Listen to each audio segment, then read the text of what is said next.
Fine, now this is problem number 7. Let us work on it. See, convert to 22.5% into fraction. We need to convert here percentage to fraction, right? To convert percentage to fraction, just divide the given number. But here they have given in terms of mixed fraction, so let us convert it into improper. See, this will become 22 1 by 2. This will become what? 45 by 2. Right, now this percent we are supposed to convert it into fraction, right? To convert fraction, as I already told you, just divide by 100. That is 45 by 2, that divided by 100, which becomes 45 2 into 100. Now simplify it. 5 9s are correct.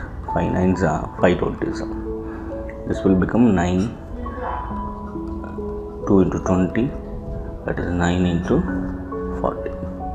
This is the equivalent of 22.5% in terms of fraction. Right, this is the answer.